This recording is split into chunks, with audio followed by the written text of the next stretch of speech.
Greetings, everyone. Welcome, welcome, welcome. I am so glad you are here. Thanks for tuning in. Tonight, we'll continue our reading of A Man of the People, a novel by Chinua Achebe. We're on chapter 9. I returned to Anata on the 23rd of December after Max and his fiancée Eunice had tried in vain to make me spend Christmas in Bori.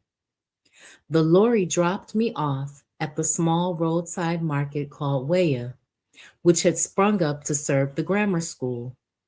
Something unusual seemed to be going on in Josiah's shop and bar.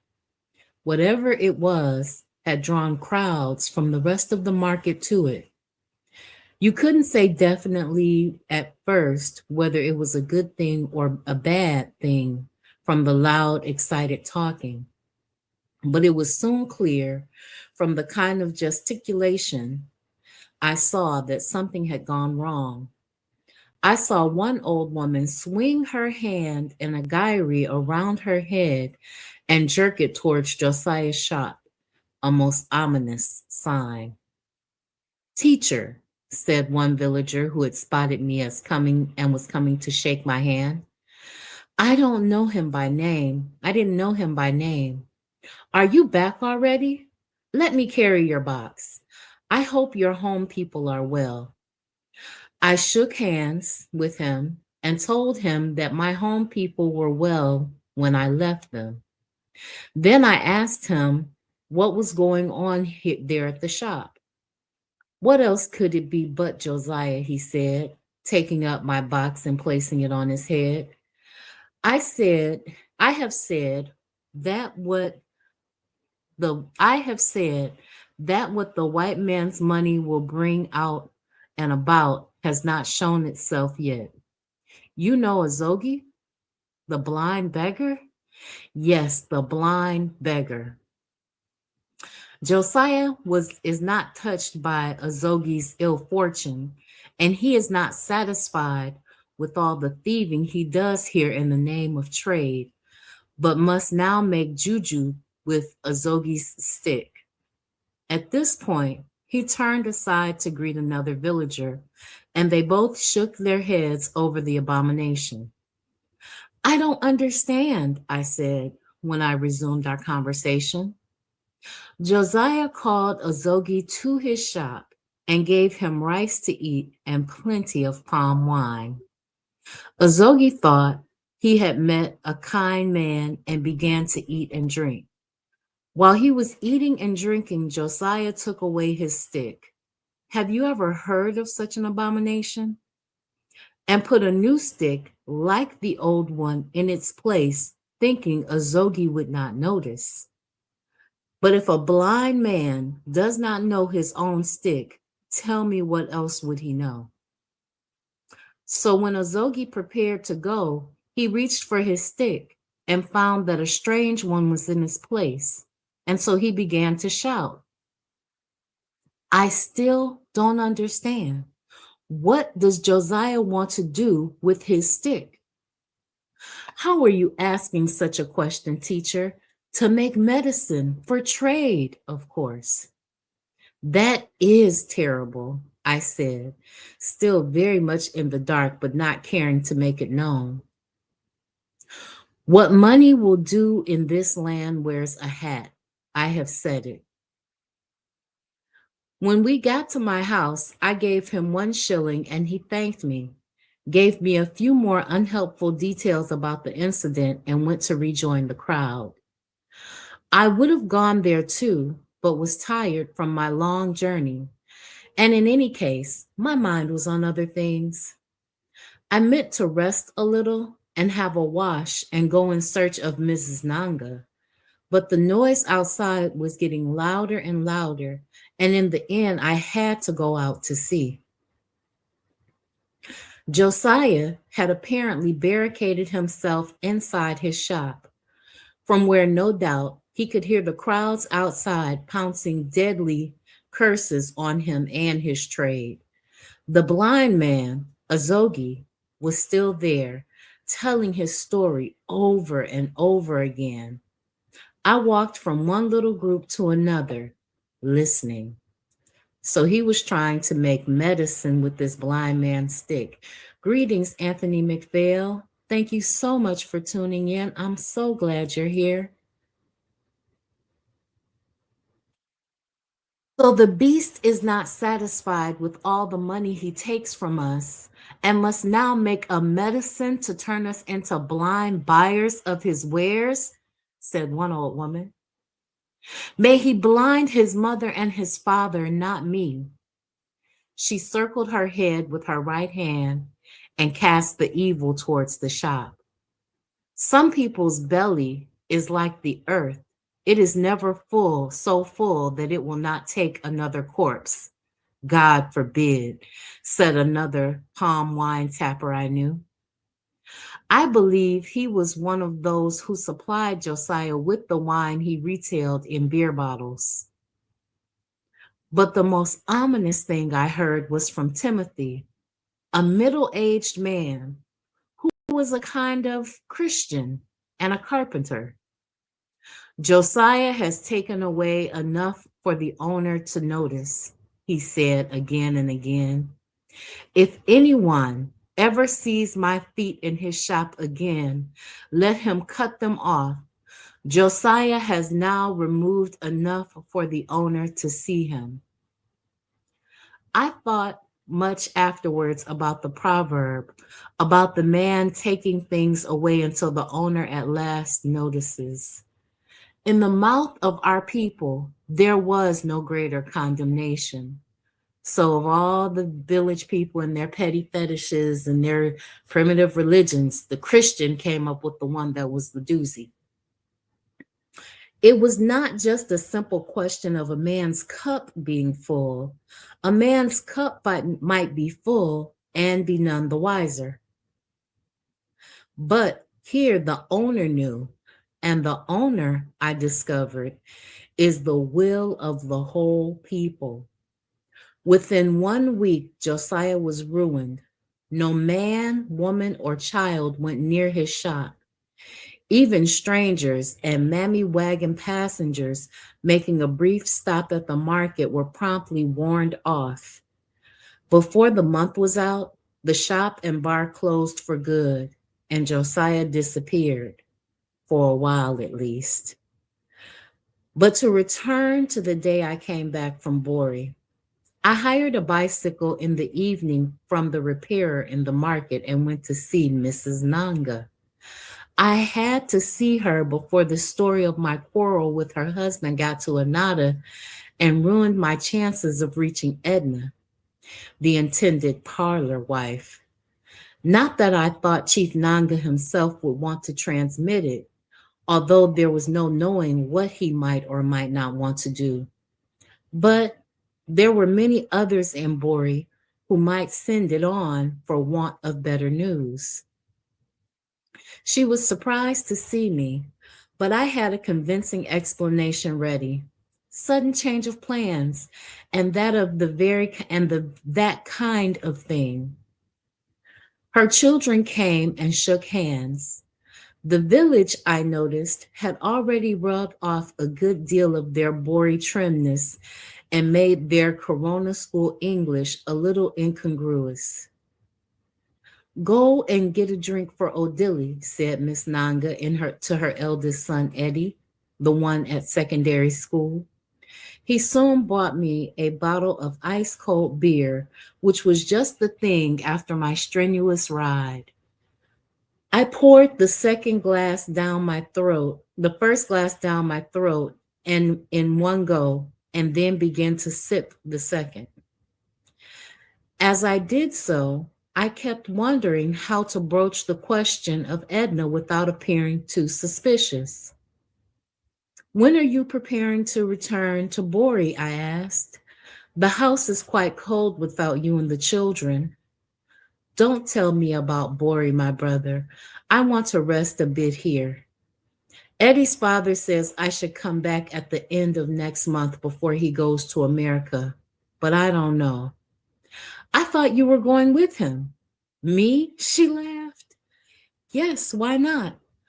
My brother, when those standing have not got their share of you talking about those kneeling. Have you ever heard of a woman going to America when she doesn't know ABC? Fine, I thought, and was about to plunge in, but Mrs. Nanga obliged me even more. When Edna comes, she will go to those places, she said. I am too old and too bush. Who is Edna? Don't you know about Edna, our new wife? Oh, that girl. Nonsense. She doesn't know half as much book as you. Ah, she does. Oh, I know go modern school. But Standard 6 in your time was superior to Senior Cambridge today, I said in our language, refusing to be drawn into the levity of Pigeon. You talk as though I went to school in 19 Cridham, she said, somewhat hurt. No, no, no, I said, but education has been falling every year. Last year's Standard 6 is higher than this year's, but she didn't seem to be at all that hurt after all. Her mind appeared to be far away on other thoughts. I passed the entrance exam to a secondary school, she said wistfully, but Eddie's father and his people kept at me to marry him, and then my own parents joined in. They said, what did a girl want with so much education? So I foolishly agreed. I wasn't old enough to refuse. Edna is falling into the same trap. Imagine a girl straight from college not being allowed to teach for even 1 year and look around. Anyway, what is my share in it? Let her come quick, quick to enjoy Chief Nanga's money before it runs away, she laughed bitterly.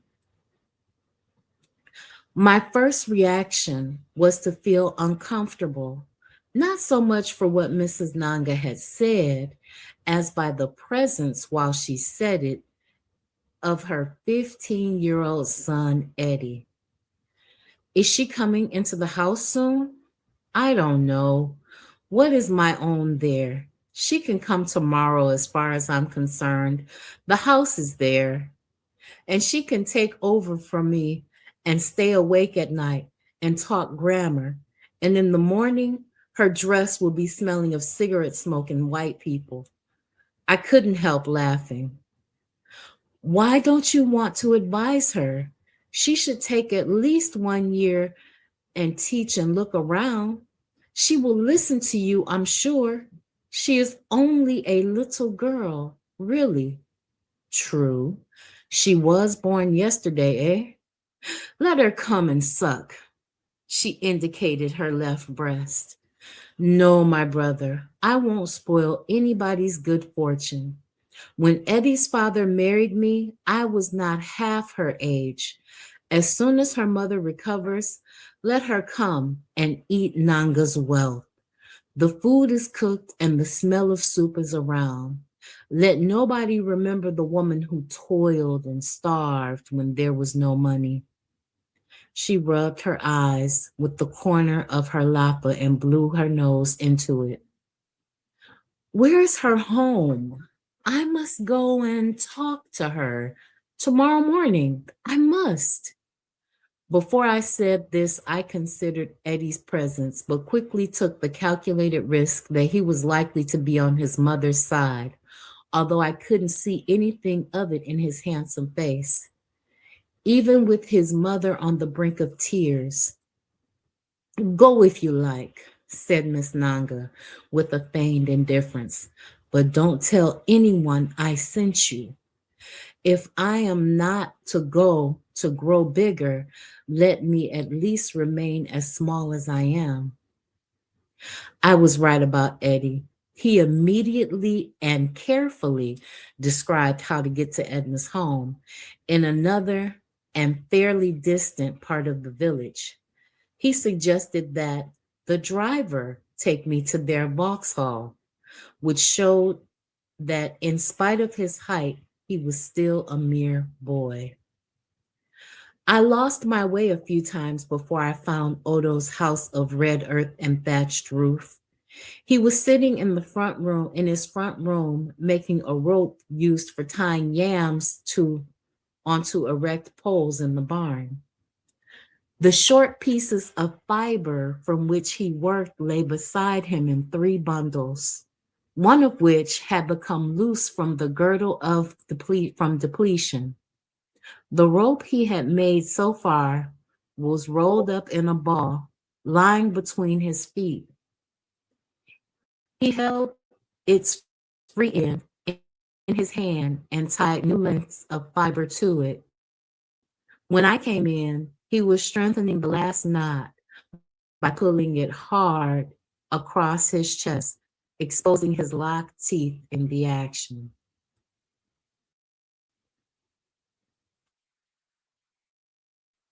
He was a big man with an enormous shining stomach, sitting on the rolled up portion of his loincloth. His eyes were bloodshot and his hair graying. We shook hands, and I took a chair facing him and backing the approaches to the house. He said welcome several more times while he worked.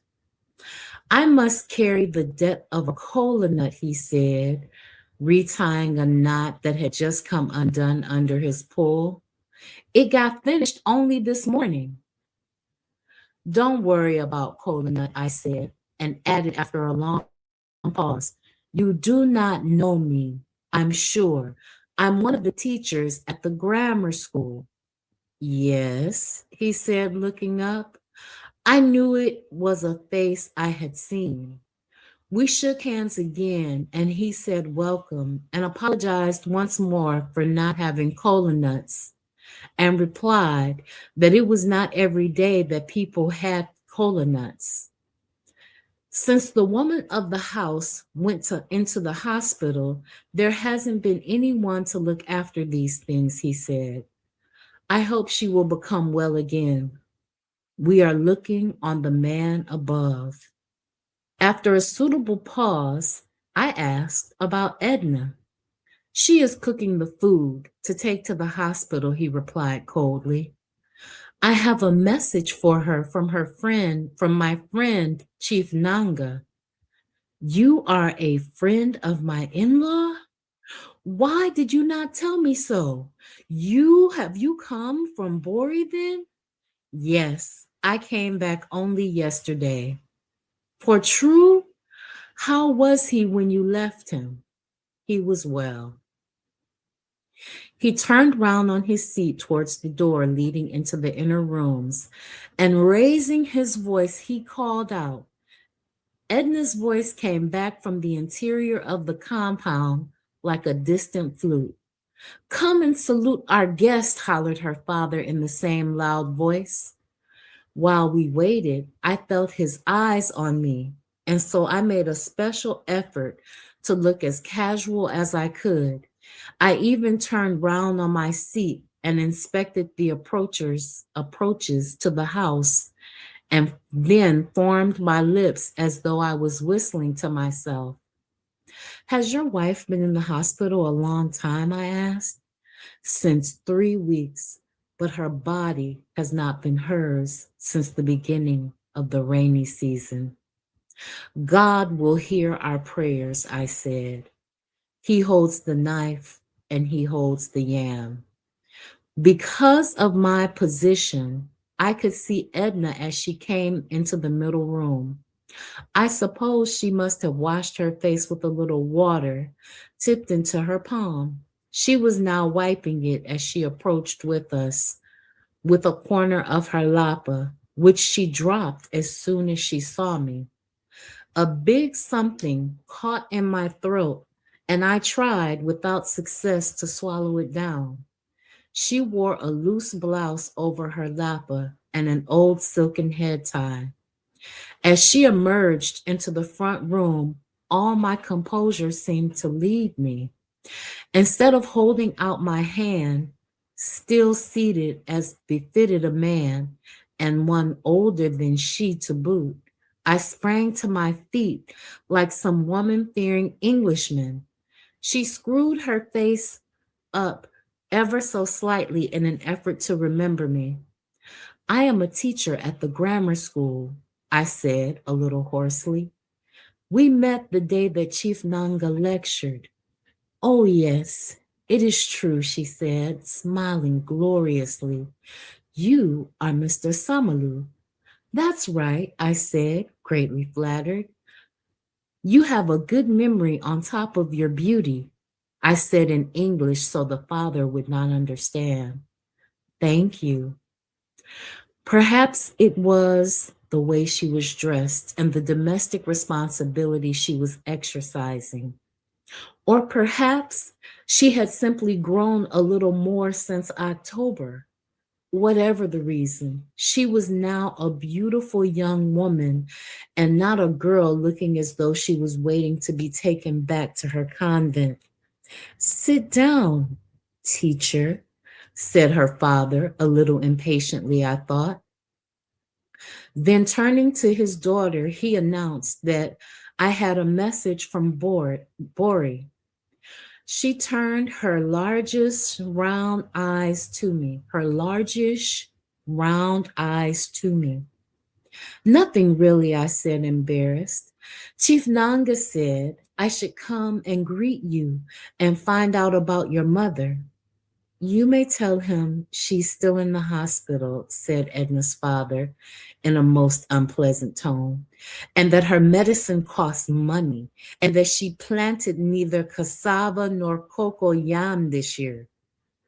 Don't listen to him, said Edna to me. The happiness wrenched out of her eyes. She turned on her father. Did he not send you something through his wife? Listen to her, said the man, turning to me. Because she ate yesterday, she won't eat today.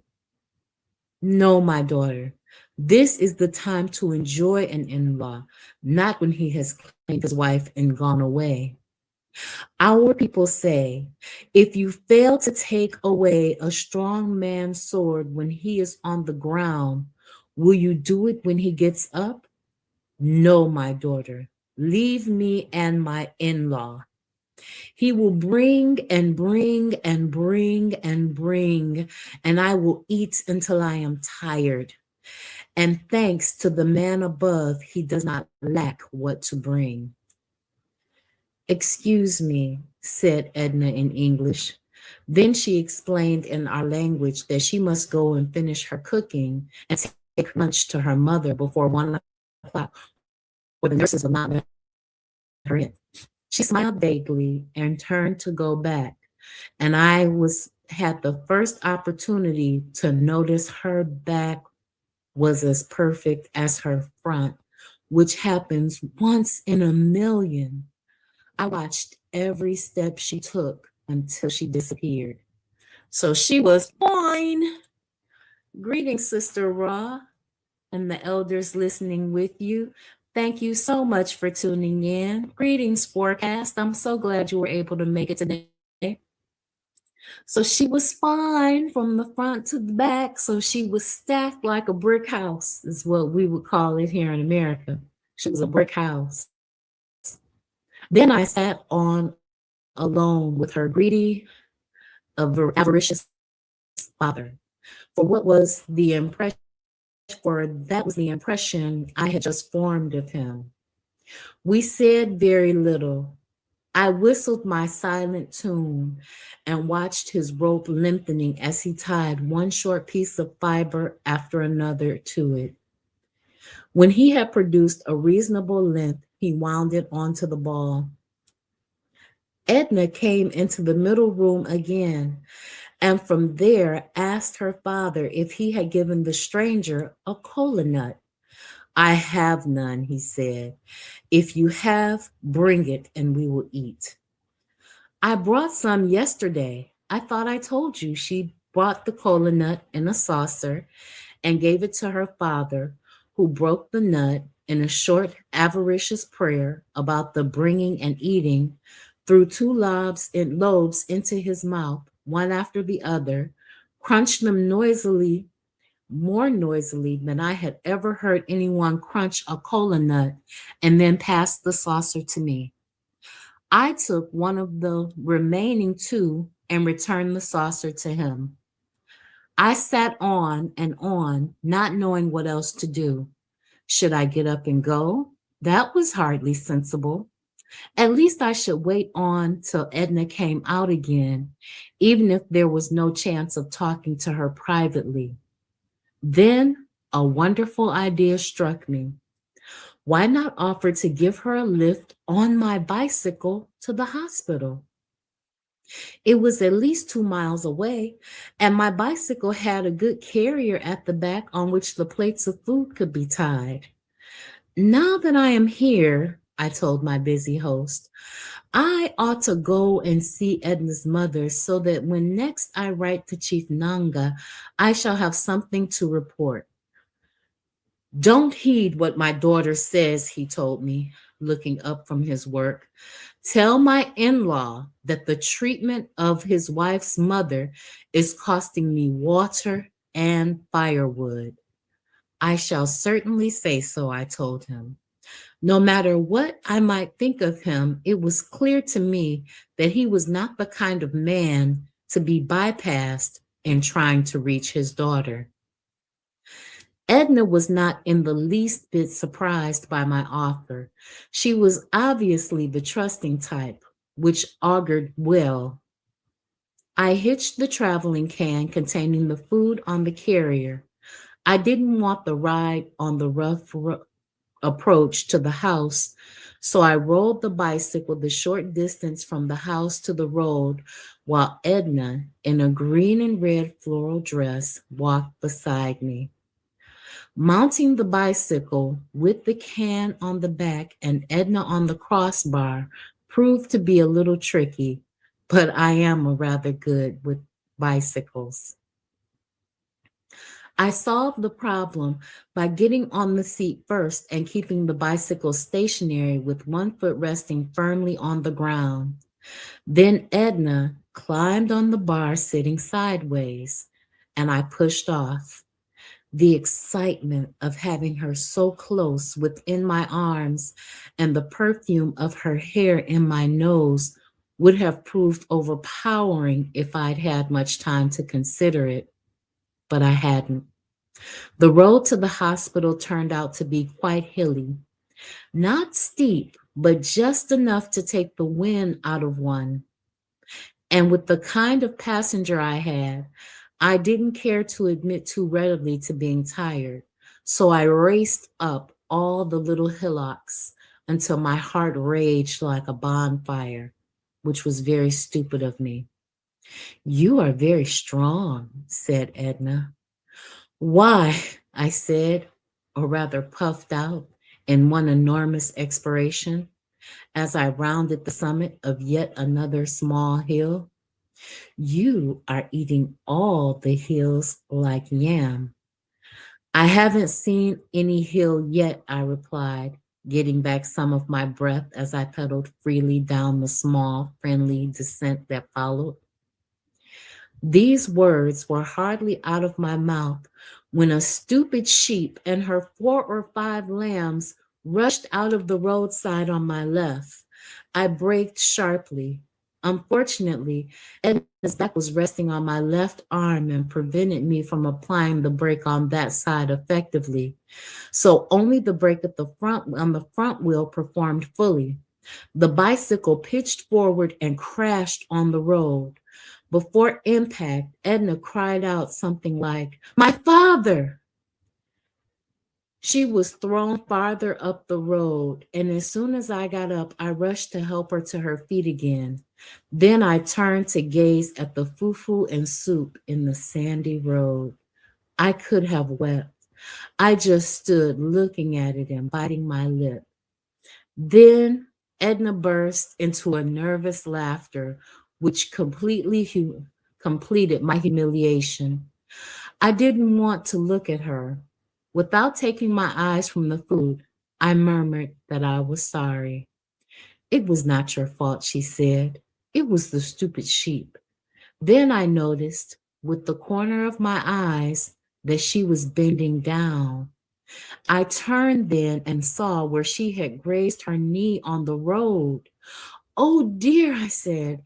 "Edna, I'm sorry." She left her frock, which she had held up a little at the knee, and came to dust my shoulder where my new white shirt carried a thick patch of indelible red earth.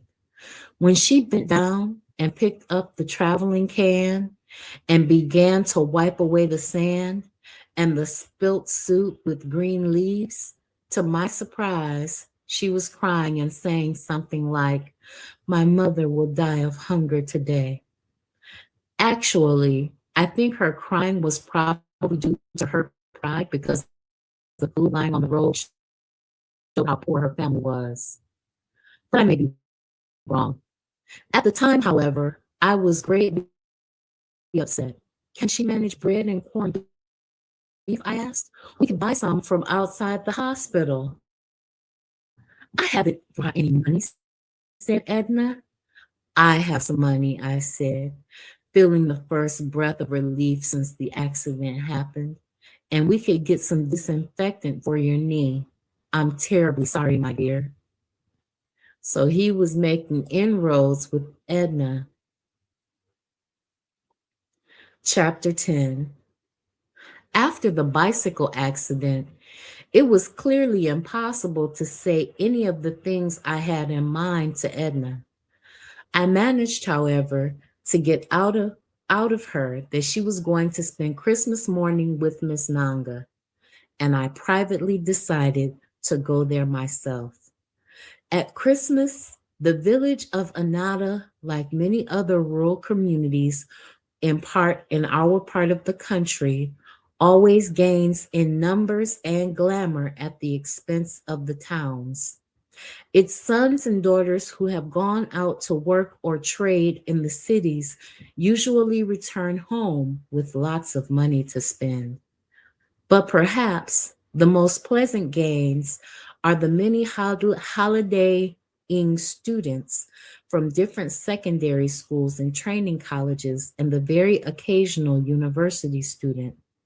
We call them holiday makers, and their presence has a way of immediately raising the general tone of the village, giving it an air of well dressed sophistication. The boys I saw that morning wore Italian type shoes and tight trousers. The girls wore lipstick and hair stretched with hot irons. I even saw one in slacks, which I thought was very bold indeed. When I arrived at Chief Nanga's house at about 11, there was no Edna. Instead, a young man whose alcohol reeking breath hit your nose as soon as you stepped over the threshold was holding forth and telling Mrs. Nanga very noisily in pidgin and vernacular to give him a drink. He looked like a trader home from one of the towns. Miss Nanga was handling him quietly but expertly. She had obviously done this kind of work before. After a year or two's affluence, one learned how to handle less fortunate kinsmen.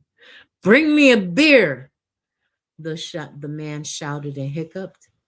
"Honorable Chief Nanga is my brother, and he is what white men call VIP.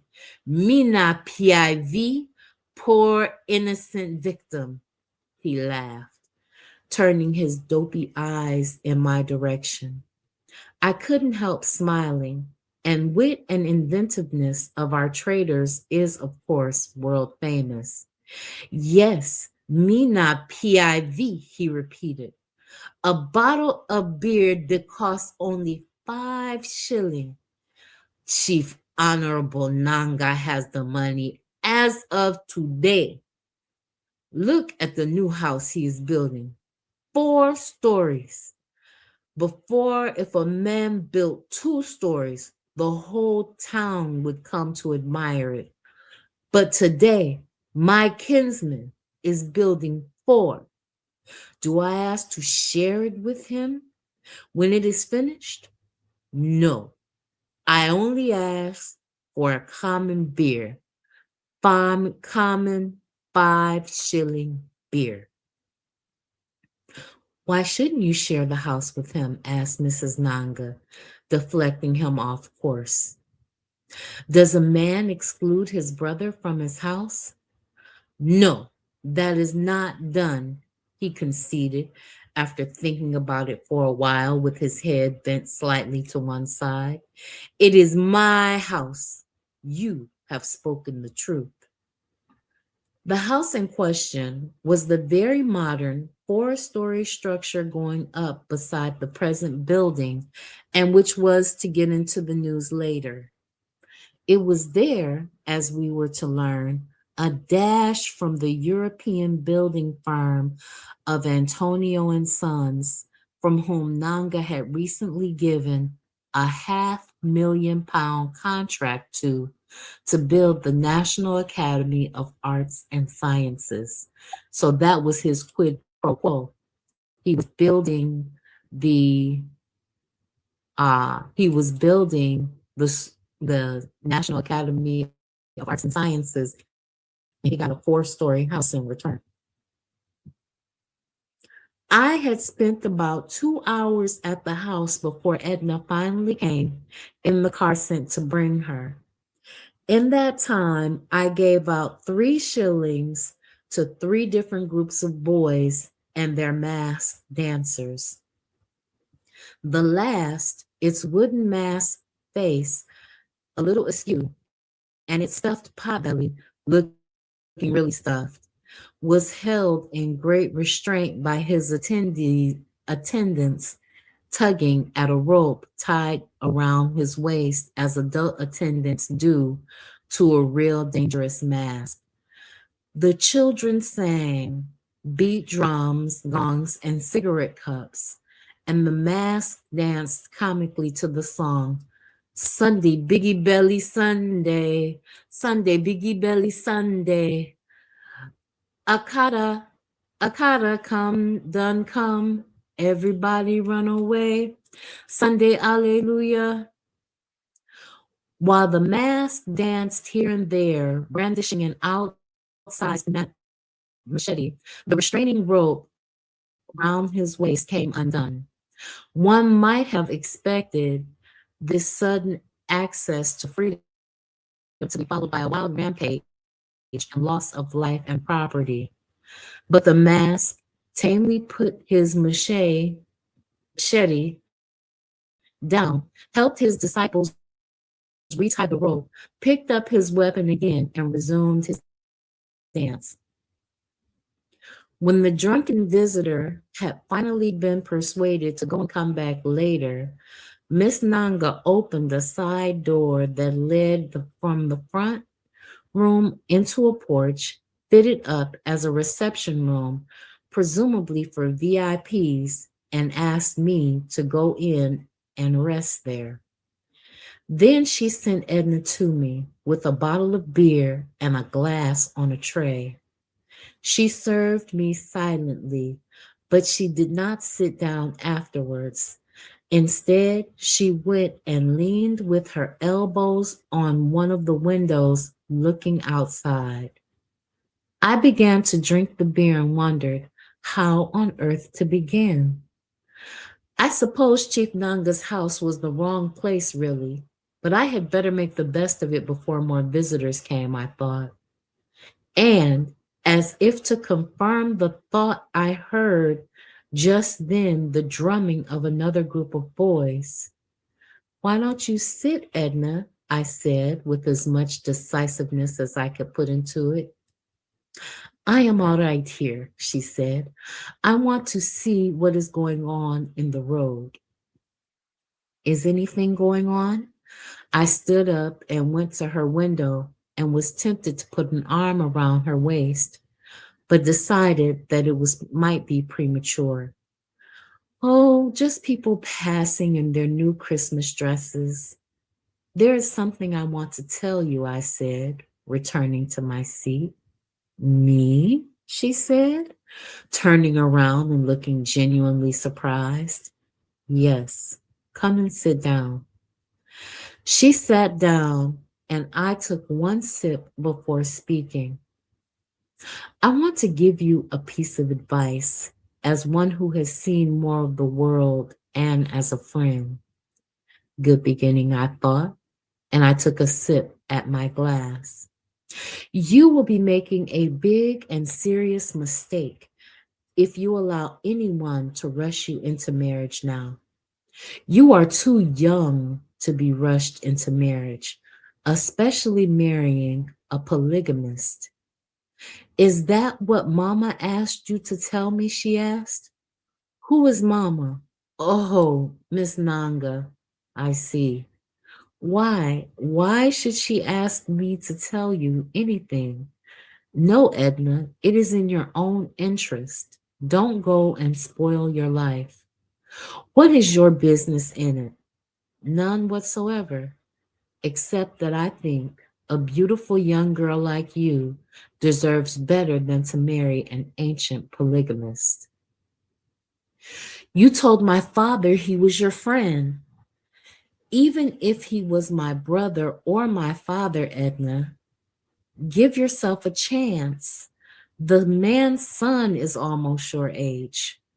That is the world of women, she said resignedly. Rubbish. An educated girl like you saying a thing like that? Are you a Muslim or something? She got up from her seat and went back to the window. He paid for me to go to college, she said.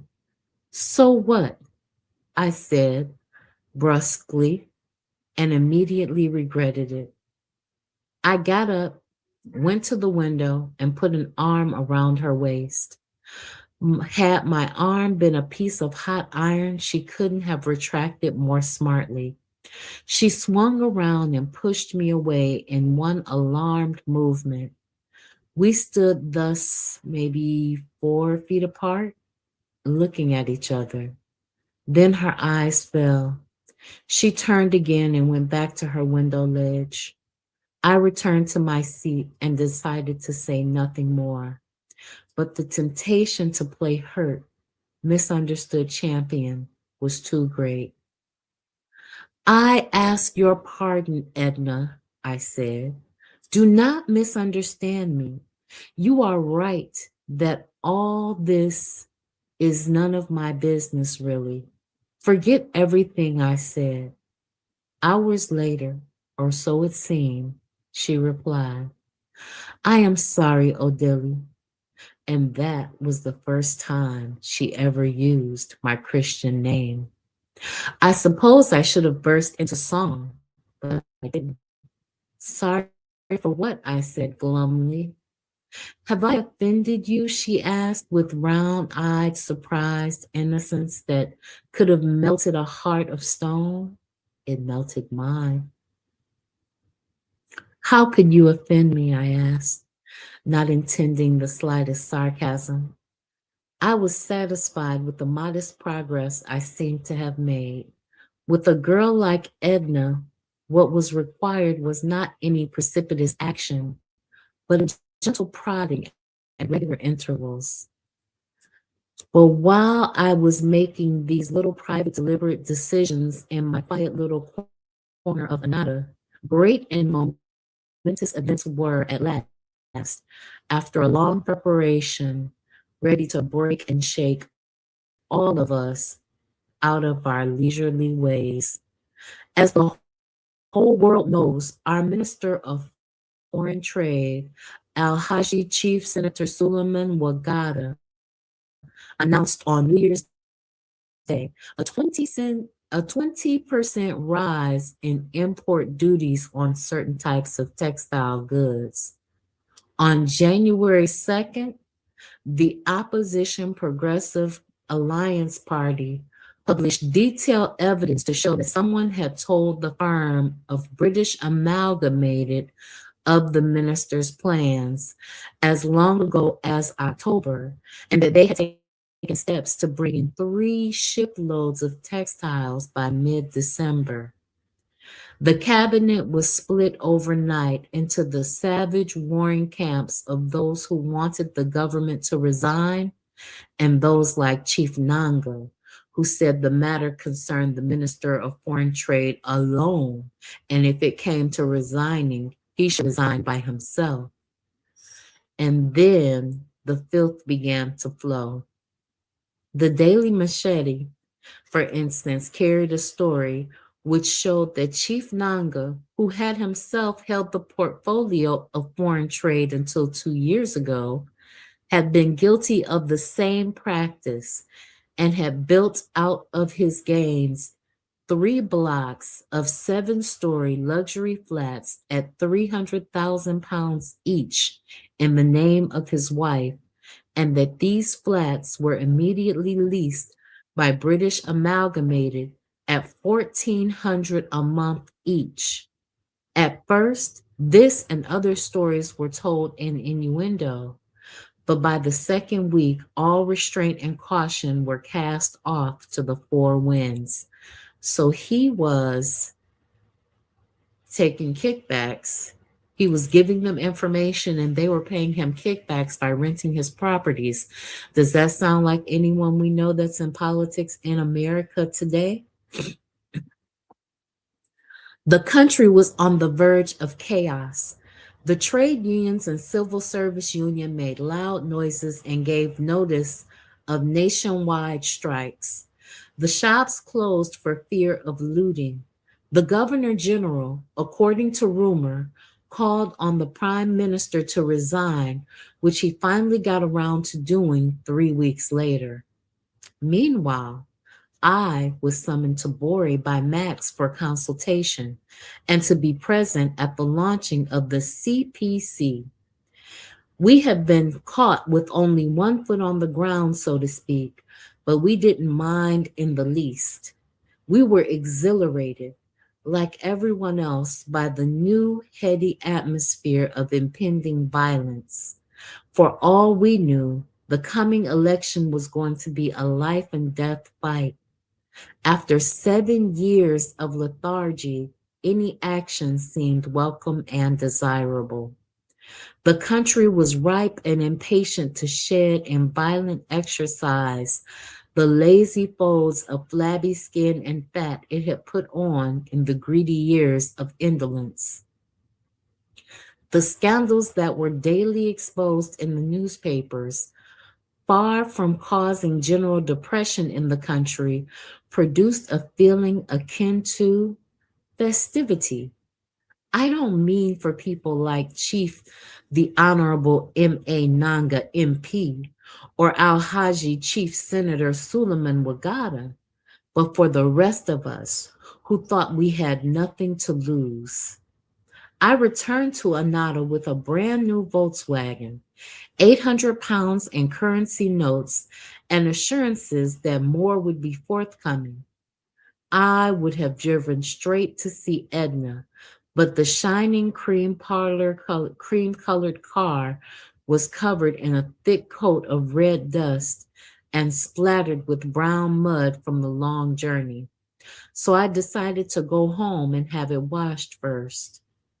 Then I drove in style to her place, only to be told that she had gone to see her grandmother in another village. Her father came out to look at the car, and from the way he did so, you would think he knew a lot about cars. After a very long and thorough inspection, he pronounced it a tortoise and chuckled to himself. That visit turned out to be our last friendly encounter, but I must not anticipate later developments. That was also the day I got home, sat down, and composed a very long letter, my first to Edna, giving her all the reasons why she must not marry Chief Nanga. When I first announced that I was going to contest Chief Nanga's seat, everybody laughed. Everyone except the wicked, outlawed traitor Josiah.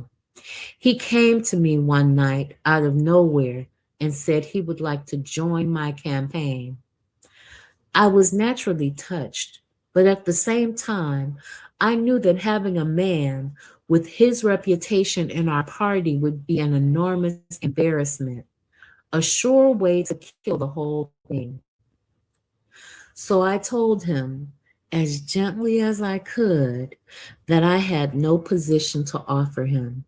He stood silent for a while and then told me that I would regret my decision and disappeared again into the night before I had time to tell him to go to hell.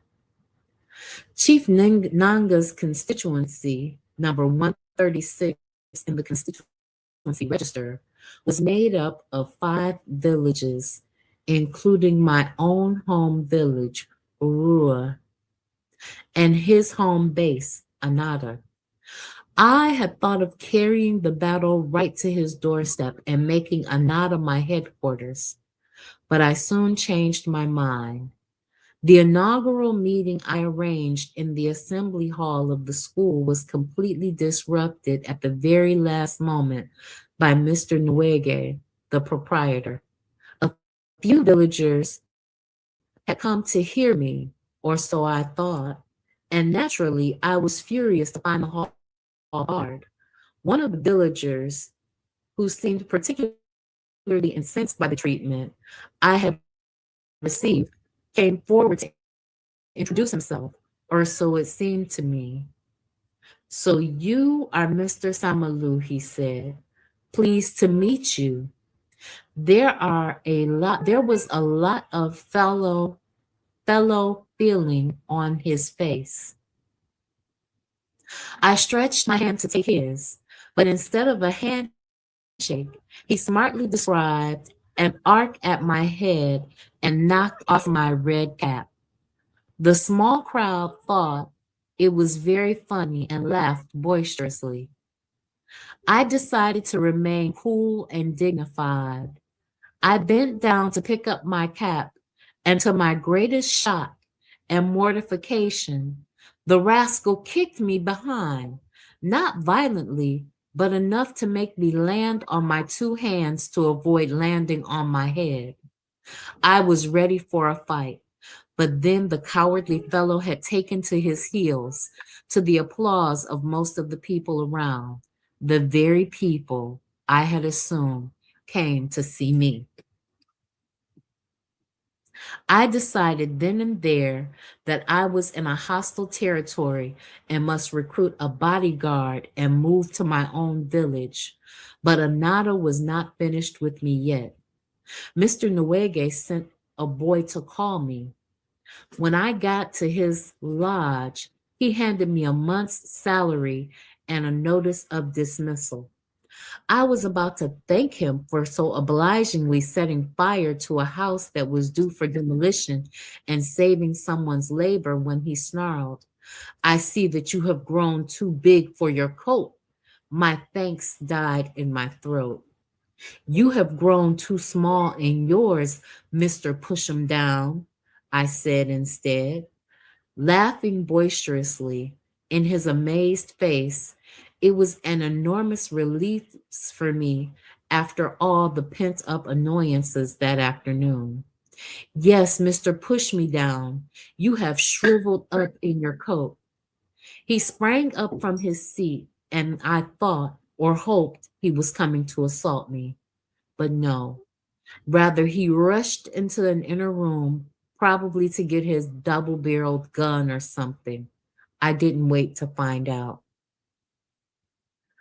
It was now 4 days since I had returned from Bori, and I had not seen Mrs. Nanga yet, nor Edna for that matter. And that was going to be my last working day, so to speak, before I moved my headquarters to Urua.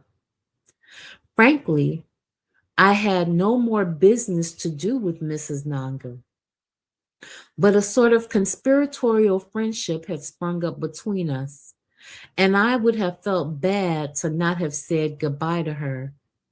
There was also a dash of plain curiosity in it. I wanted to know how she was taking the news that I was contesting her husband's seat. At that point, I was still naive enough in my political thinking to have that kind of curiosity. But perhaps my strongest reason for going was the odd chance of seeing Edna there. The front door was open, and I walked in, clapping my hands. Who? Asked Miss Nanga inside, from somewhere inside. Me, I said at the top of my voice. There is a seat, she called out. I sat down, facing the approaches of the house. I soon heard her coming, her slippers clapping against the soles of her feet. She was humming a tune. I turned my head and our faces met. She stopped dead at the doorway. Good morning, Mrs. Nanga, I said. What do you want here? Her Adam's apple was agitated by hard swallowing. I only come to say goodbye, I said, getting up. I do not need your goodbye. Do you hear me? And you may thank your personal spirit that there is no strong man in the house. That is why you can sneak here in the noonday. Pardon me, I began, but was not allowed to finish. Miss Nanga suddenly and dramatically raised her voice so the entire village could hear and was calling on all the gods of her people to come and witness that she was sitting in her house as a weak person was wont to sit in, when her tormentor to show us how strong he was, brought a fight to her very doorstep. I heard most of this recitative on my way to the car. I had begun the retreat as soon as she removed her head tie and girdled her waist firmly, with it pulling in the two ends as I had seen Edna's father pull his rope. As it was nearly midday, I drove from Mrs. Nanga's house to the Anata Mission Hospital to waylay Edna. After more than an hour in my car, I did not want, I did what I should have done in the first place. I decided to go to the women's ward, but the gateman refused to let my car through.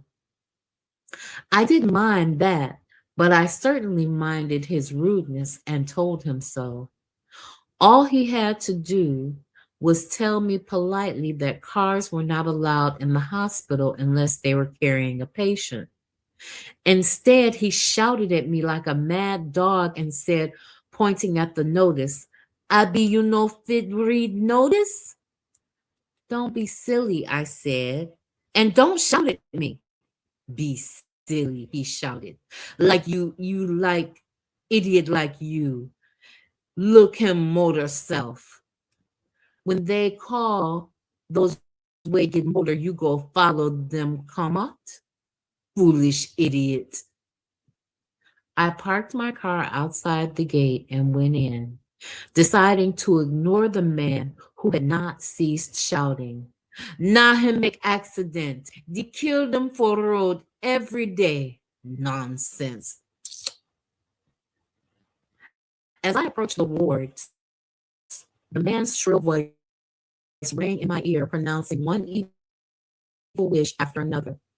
I reflected on the depth of resentment and hatred from which such venom came. And for no other reason than that I owned a car, or seemed to own one. It was depressing and quite frightening. And when I got to the ward and was told with pointless brusqueness by a girl nurse that my patient had been discharged yesterday, I felt downcast. As a rule, I don't like suffering with no purpose. Suffering should be creative, should give birth to something good and lovely. So I drove from the hospital to Edna's place, although her father had told me 3 days earlier never to set foot in his house again. And for the first time since my return from Bori, my luck was on. Edna was in and her father was out. But apparently he had only gone behind the compound, presumably to ease himself. Edna pleaded with me to go. No, I said. He will kill you if he finds you here. That would be wonderful, I said in English. I will come to your place to see you if you go now. You can't because I leave Anada tomorrow morning. I've been dismissed from the school. How is your mother? I've just been to the hospital to see her. Edna's eyes darted from me to the door in the middle of the room, from which I imagined her father would appear, and darted back again. She was literally shaking with fear. Somehow, I was enjoying her terror, and it was as though I was drunk. With what I couldn't say. Please, Odile, she said again, with tears in her eyes. Say please, Odile, 100 times, and I shall go, I said, throwing my limbs in all directions for relaxation. "Oh, you think this is a laughing matter? All right, sit there." She sat down on the other hard chair and folded her arms under her perfectly formed breasts. Please, Odile, she said, getting up again quickly and wringing her hands. One. What is this? She said in despair. -1. At that moment, her father cleared his throat inside the compound. She grabbed my arm and tried to pull me up. I laughed at her puny effort and settled back. Her father had now come into the house, and we could hear his footsteps. You see now? What is all this? He took a little time to focus his eyes properly and decide who I was. When he had decided, he took a few more steps until he stood threateningly over me. Who do you want here? He asked in a menacingly quiet voice. Were you not the one I told the other day never to come here again? Yes, I said, not even bothering to get up. Wait for me, he said, and he rushed back the way he had come. Lately, I had seen too many people rushing around threateningly, so I decided to sit through this one. I wasn't even touched by Edna's weeping. She turned and ran, calling, Mother, Mother! But at the door, she met her father, who shoved her aside and came at me with a raised machete. I said, Who do you want here? Edna increased her crying, which finally brought her sick mother unsteadily to the doorway. Meanwhile, I was explaining to my assailant that I came to persuade him and his family to cast their paper for me on voting day. Do you think the boy's head is correct? He asked of no one in particular, and I saw his machete gradually descend to his side. By the time Edna's mother appeared, the worst of the danger seemed over. That is the boy who brought me bread, is it not? She asked as she tottered toward me, holding out a shrunken, varicose hand. I don't care what he brought you, said her husband. What I know is that he is poking his finger into my in-law's eyes. How? Asked the woman, and her husband explained. She listened carefully, thought about it, and then said, What is my share in that? They are both white man's people, and they know what it is that what is what between themselves. What do we know? Before I left the place an hour or so later, Edna's father had given me a sound piece of advice, at least sound in my own eyes. My in-law is like a bull, he said, and your challenge is like the challenge of a tick to a bull. The tick fills its belly with blood from the back of the bull, and the bull doesn't even know it's there. He carries it wherever he goes to eat or to drink or to pass hors d'oeuvre. Then one day the cattle egret comes, perches on the bull's back, and picks out the tick. Thank you very much for your advice, I said. I hear that they have given you much money in use fighting my in-law, he continued. If you have sense in your belly, you will carry the money into your bedchamber and stow it away and do something useful with it. It is your own good luck. But if you prefer to throw it away, why not ask me to help you? It was amazing how quickly all kinds of rumor about my plans had spread. It usually took a telegram 5 days to get to this village from Bori. That is, provided the post and the telegraph boys were not on strike, and a storm had not felled tree branches across the telegraph wires anywhere along the 300-mile route. But a rumor could generally make it in one day or less. When I rose to go, Edna, who had kept very much in the background during the last hour, rose to see me off to the car.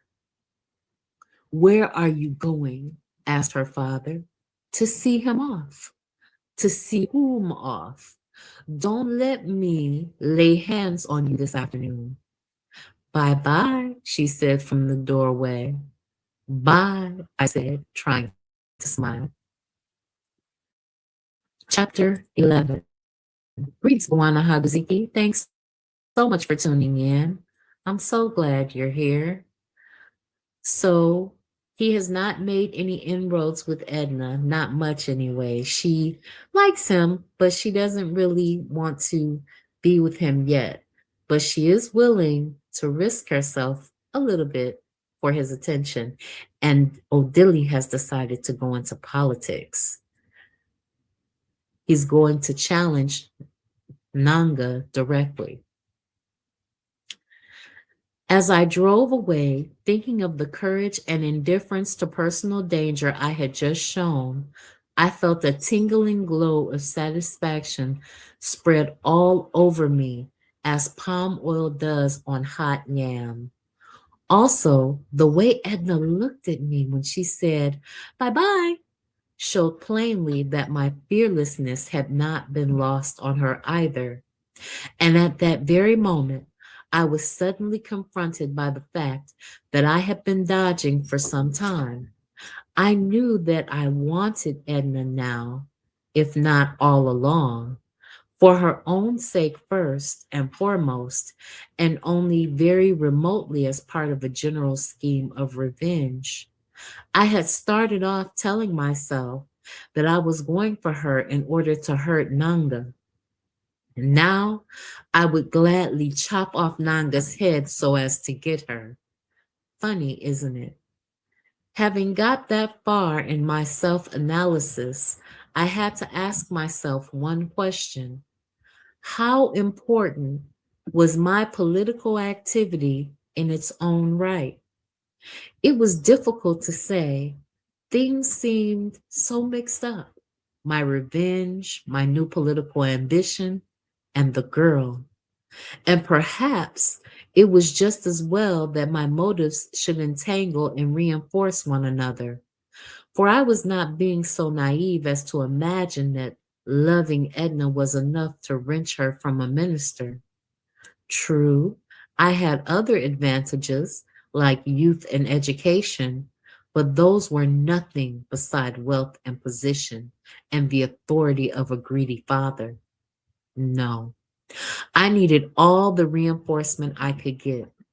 Although I had little hope of winning Chief Nanga's seat, it was necessary nonetheless to fight and expose him as much as was possible so that even if he won, the prime minister would find it impossible to reappoint him to his cabinet. In fact, there was already enough filth clinging to his name to disqualify him and most of his colleagues as well. But we are not as strict as some countries. That is why CPC publicity has to ferret out every scandal and blow it up and make someone, and maybe someone would get up and say, no Nanga has taken more than the owner could ignore, which goes back to the proverb he heard that the shop owner has now finally stole enough and the owner has taken notice, meaning he had been taking small amounts over time, but now he's finally gotten too greedy. But it was no more than a hope. As I drove down the very same incline on which Edna and I had so dramatically come to grief over a black sheep and its lambs only a few weeks earlier, I could not help thinking about also of the quick transformations that were such a feature of our country, and in particular of the changes of attitude within my own self. I had gone to university with the clear intention of coming out again after 3 years as a full member of the privileged class whose symbol was the car. So much did I think of it, in fact, that as early as my second year, I had gone and taken out a driver's license and even made a mental note of the make of car I would like to buy. It had a gadget which turned the seats into a bed in a matter of seconds. But in my final year, I had passed through what I might call a period of intellectual crisis, brought on partly by my radical Irish lecturer in history and partly by someone who 5 years earlier had been, by all accounts, a fire eating president of our student union. He was now an ice cream eating permanent secretary in the Ministry of Labor and Production and had not only become one of the wealthiest and most corrupt landlords in Bori, but was reported in the press as saying that trade union leaders should be put in detention. He became for us a classic example of the corroding effect of privilege. We burnt his effigy on the floor of the Union building from which he had made fine speeches against the government and were fined by the university authorities for blacking the ceiling. Many of us vowed never to be corrupted by bourgeois privileges, of which a car was the most visible symbol in our country. And now, here I was in this marvelous little affair, eating the hills like a yam, as Edna would have said. I hope I was safe, for a man who avoids danger for years and then gets killed in the end has wasted his care. As soon as I got home, my boy Peter handed me a blue envelope. The writing was beautifully rounded, without a doubt, a woman's hand. It wasn't Joy's. Joy was a casual friend teaching in a nearby school. I hoped with a pounding heart that it was from Edna, but it couldn't be. She wouldn't have said something about it. She would have said something about it when I saw her an hour or so ago. A boy brought this on a bicycle soon after you left in the morning, said Peter. All right, I said, go away. I tried to open it fast, and then I held back for fear of what it might contain. I also didn't want to destroy the beautiful envelope. It was Edna. Why hadn't she mentioned it? Dear Odile, your missive of 10th instant was received and its contents well noted. I cannot adequately express my deep sense of gratitude for your brotherly pieces of advice. It is just a pity that you did not meet me in the house when you came last time. My brother has narrated to me how my father addressed you badly and disgraced you. I am really sorry about the whole episode, and I feel like going on bended knee to beg forgiveness. I know that you are so noble and kind-hearted to forgive me even before I ask. Smiles.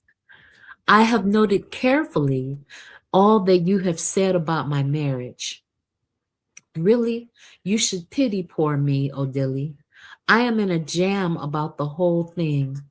If I develop cold feet now, my father will almost kill me. Where is he going to find all the money the man has paid on my head? So, it is not so much that I want to be called a minister's wife, but a matter of can't help. What cannot be avoided must be borne. I pray for this. What I pray for is happiness. If God says that I will be happy in any man's house, I will be happy. I hope we will always be friends, for yesterday is but a dream and tomorrow is only a vision. But today's friendship makes every yesterday a dream of happiness and every tomorrow a vision of hope. Goodbye and sweet dreams. Yours very truly, Edna Odu. P.S. My brother told me you have bought a new car. Congrats and more grease on your to your elbows. I hope you will carry me in it one day in remembrance of the bicycle accident. Smiles, Edna. It was dated yesterday. She must have been expecting me to mention it, or perhaps she was too concerned about my safety. I read it again and again, standing up, then sitting down, and finally lying on the bed, flat on my back. Some of it was Edna, and some, like a bit about visions of tomorrow, clearly was not. It must have come straight from one of those so-called letter writers. I remember the Complete Love Letter Writer, which was very popular with us in my school days. It was written, printed, and published by an adventurous trader in Kentucky and claimed on its front cover to have sold 500,000 copies, which I believe was merely a way of saying that it had sold a few hundred copies or hoped to do so. I know some foreigners think we are funny with figures.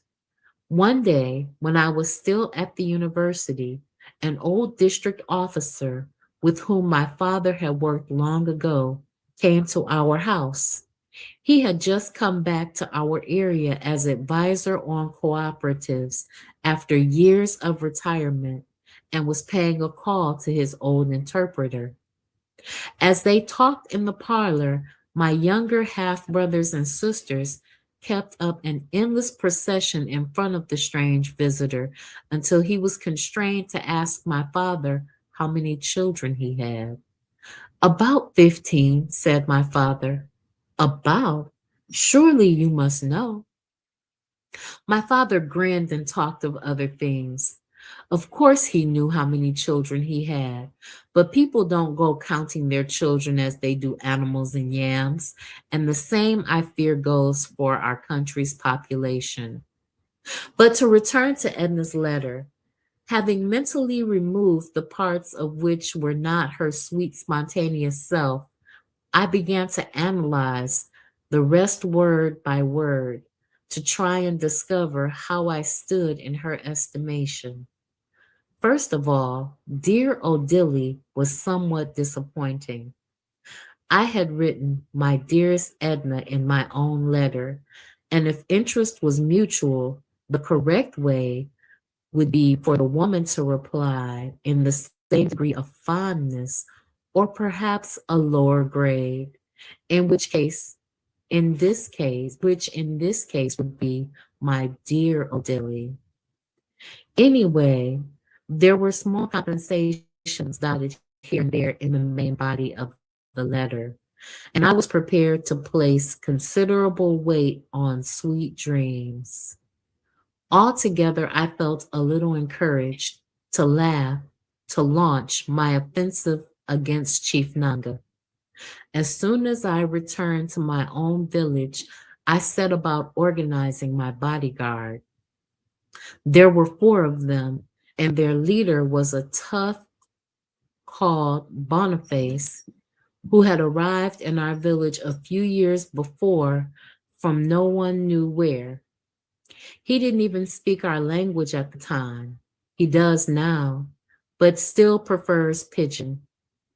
I don't know whether it is true that he had a single bone in his forearm instead of the normal two, but that was the story. He sometimes behaved like a crazy man, which he himself admitted openly, saying it had arisen from a boyhood accident in which he fell down a mango tree and landed on his head. I paid him £10 a month and gave him food, which was quite generous. His three assistants earned much less. Whatever, wherever I went in my campaigning, Boniface sat with me in front and the other three at the back of the car. As our journeys became more and more hazardous, I agreed to carrying the minimum of weapons strictly for defense. We had 5 machetes, a few empty bottles, and stones in the boot. Later, we were compelled to add 2 double-barreled shotguns. I only agreed to this most reluctantly after many acts of violence were staged against us, like the unprovoked attack by hoodlums and thugs calling themselves Nanga's Youth Guard, or the Nanga's Youth Vanguard, or the Nanga Vanga for short.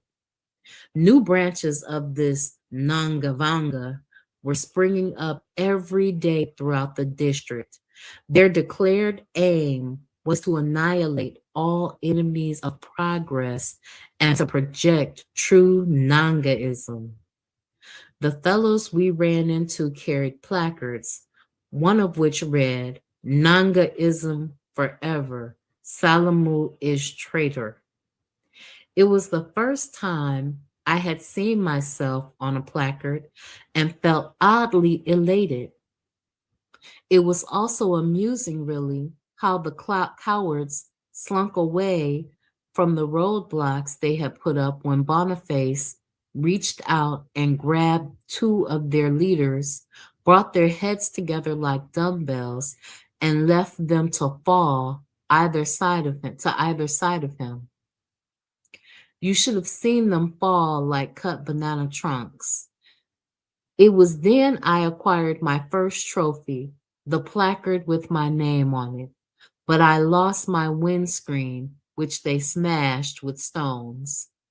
It was funny, but from then on, I began to look out for unfriendly placards carrying my name and to feel somewhat disappointed if I didn't see them or saw too few.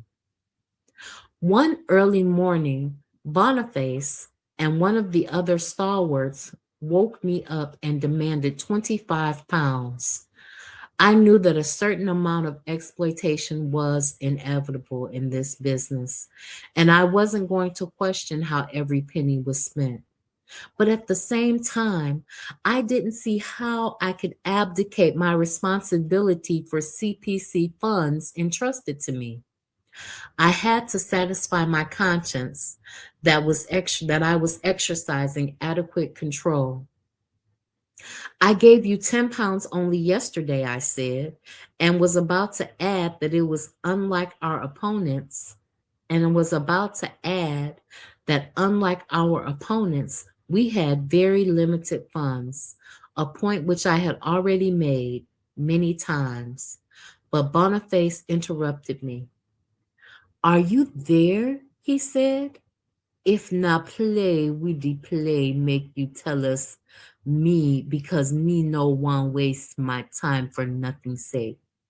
Or you think you say, nah, so talk, so you go take win Chief Nanga? If government no give you plenty money for election, make you go tell them be no san we di take do No man no Fit fight tiger with empty hand, added his companion before I could put a word in to correct Boniface's fantastic misconception. No big government did give us money, I said. We not small party. CPC. We want help poor people like you. How government go give us money? But now who did give the wetting call PCP money? Bonafide asked, puzzled. Some friends abroad, I said, knowing, ere to cover my own ignorance, which I have forgotten to worry about in the heat of the activity. You know Fitz in your friend's telegram, asked Boniface's companion. Let's not go into that now. What do you need 25 pounds for? And what have you done with the 10 pounds?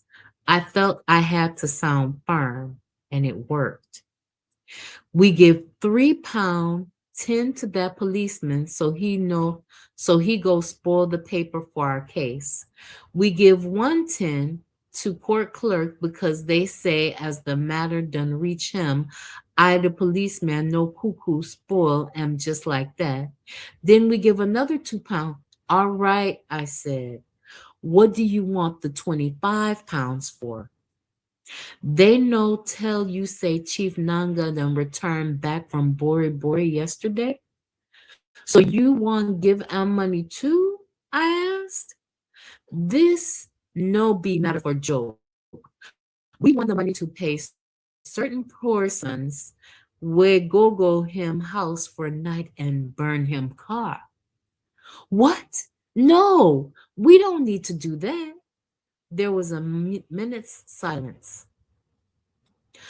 Look, my friend, I done tell you say if you no want serious for this business, make you go rest for house.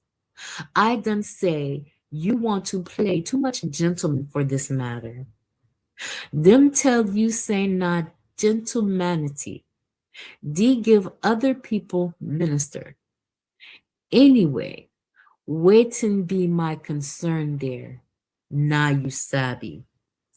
My father's attitude to my political activity intrigued me a lot. He was, as I think I have already indicated, the local chairman of POP in our village, Ura. And so I expected that his house would not contain both of us, but I was quite wrong.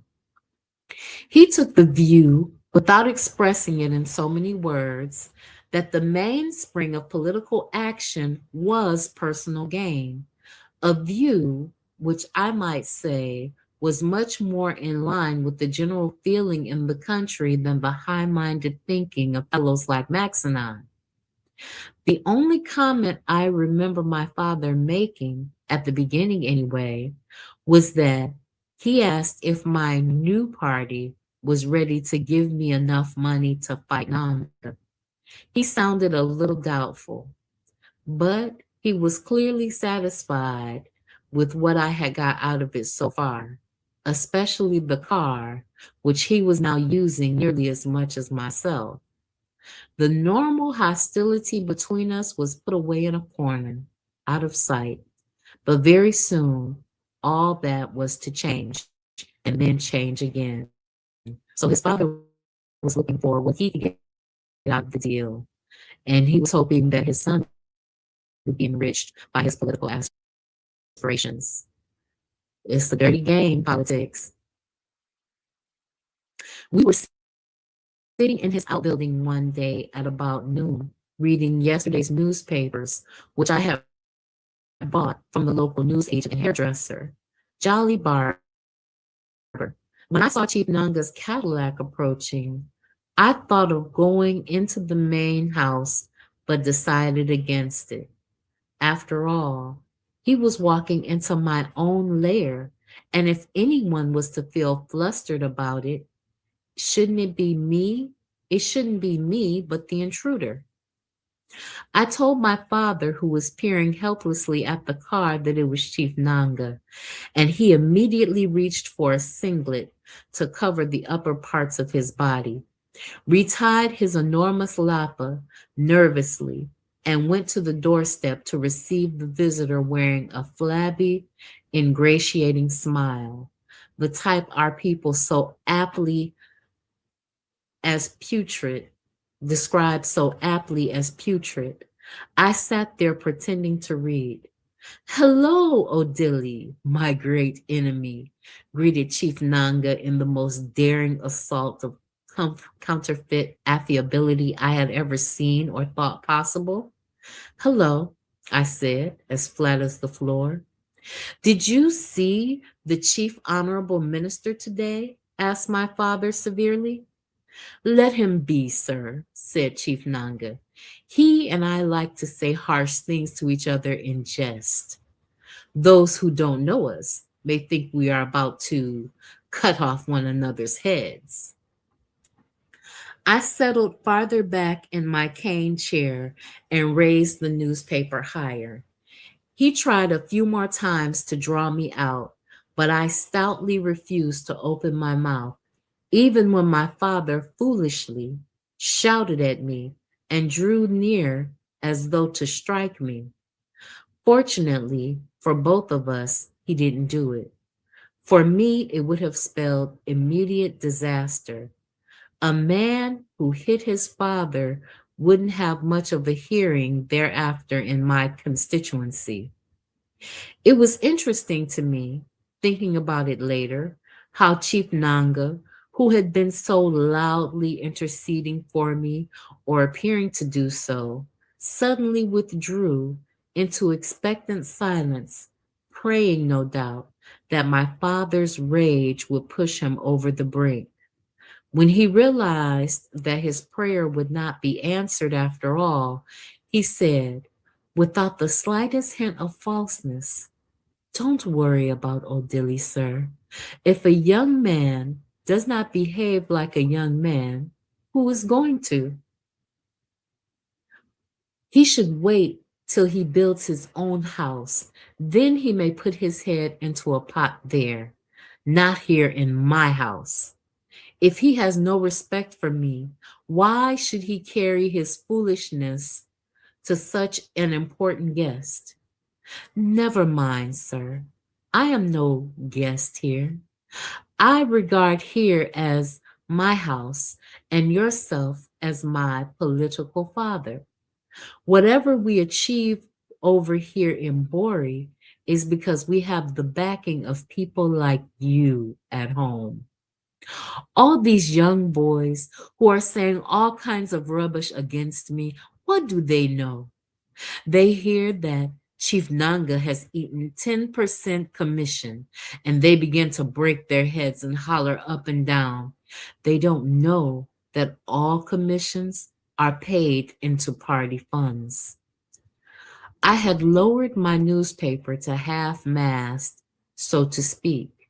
That's right, said my father knowingly, but I could tell by watching his face that his final state of knowledge was achieved through an effort of will.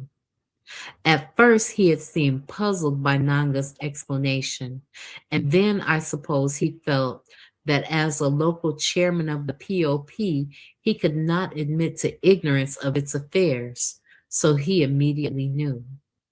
As in breaking the law, that what one knows and what one ought to know come to the same thing. I suppose your new four-story building is going to be the party's headquarters, I asked, putting the newspaper down altogether. Chief, the honorable minister was not talking to you, said my father lamely. Naturally, he wouldn't because he knows I know what he knows. The buses, for instance, we all know are for carrying the party and the import duty. Shut up, shouted my father. Leave him alone, sir. He finishes advertising his ignorance. I will educate him. I wanted to say he should go and educate his mother, but decided against it. Have you finished, Mr. Nationalist? He that knows not and knows not what he knows is not a fool, is a fool. Don't mind him, Chief. He is my son, but I can tell you that if I had another like him, I would have died long ago. Let us go into the house. My father led the way to the dark parlor of the main house, a stone cement building, which was once the best and most modern house in Ura. But today, nobody remembers it when buildings are talked about. It has become old-fashioned with its high, steep roof into which has gone enough corrugated iron sheets for at least 2 other houses. Someday, someone will have to replace the wooden jalousie of its narrow windows, glass panes, so as to let more light into the rooms, and most likely that someone will be me. I stayed in the outbuilding, exulting in my successful onslaught, which had driven my father and his important guests from this airy, comfortable day room into the dark stone house. About half an hour later, my father came to the front door of the main house and called my name. Sir, I answered, full of respect, but without getting up or stirring in any way. Come in here, he said. I took my time to get up and walk over. A bottle of whiskey and another bottle of soda on the tray and a small round table in the middle of the room. Chief Nanga's glass was half full, my father's empty, as usual. Sit down, he said to me. We don't eat people. The joviality in this tone and manner put me on guard right away. I sat down ostentatiously, ignoring to look in Nanga's direction. My father didn't waste his words. When a madman walks naked, it is his kinsmen who feel the shame, not himself. So I have been begging Chief Nanga for forgiveness on your behalf. How could you go to his house asking for his help and eating his food and then spitting in his face? Let me finish. You did not tell me any of these things, that you abused him in public and left his house to plot his downfall. I said, let me finish. It does not surprise me that you slunk back and said nothing about this to me. Not that you ever say anything to me. Why should you? Do I know book? Am I not of the Old Testament? Let me finish. In spite of your behavior, Chief Nanga has continued to struggle for you and has now brought you the scholarship to your house. His kindness surprises me. I couldn't do it myself. On top of that, he has brought you 250 pounds if you will sign this paper. He held up a piece of paper. Don't say I am interrupting you, sir, said Chief Nanga. I don't want Odili to misunderstand me. He turned squarely to me. I am not afraid of you. Every goat and every fowl in this country knows that you will fail woefully. You will lose your deposit and disgrace yourself. I am only giving you this money because I feel that after all my years of service to my people, I deserve to be elected unopposed so that my detractors in Bori will know that I have my people solidly behind me. That is the only reason I am giving you money. Otherwise, I should leave you alone to learn your bitter lesson. so that when you hear of the election again, you will run. I know those irresponsible boys have given you money. If you have any sense, keep the money and train your father's children with it, or do something useful. I stayed miraculously unruffled. Actually, I was thinking about Edna all along, but I noticed also how my father had raised his nose in the air in proud rejection of the offer I hadn't made, nor intended to make, to train his children. We know where that money is coming from, continued Nanga. Don't think we don't know. We will deal with them after the election. They think they can come here and give money to irresponsible people to overthrow a duly constituted government. We will show them. As for you, my brother, you can eat what has entered your hand. Your good friend Maxwell Kulamo has more sense than you. He has already taken his money and agreed to step down for Chief Coco. Impossible. Look at him. He doesn't even know what is happening. Our great politician. You stay in the bush here wasting your time, and your friends are busy putting their money in the bank in Bori. Anyway, you are not a small boy. I have done my best, and God so good, your father is my living witness. Take your money and make your scholarship to go and learn more book. The country needs experts like you, and leave the dirty game of politics to us who know how to play it. Do you want an answer? It is no in capital letters. You think everyone can be bought with a few dirty pounds. You're making a sad mistake.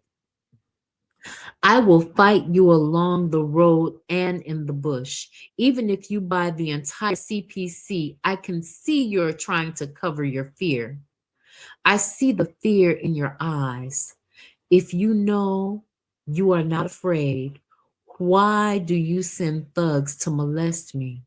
Why do your hired cowards carry placards with my name? I am sorry, Mr. Man.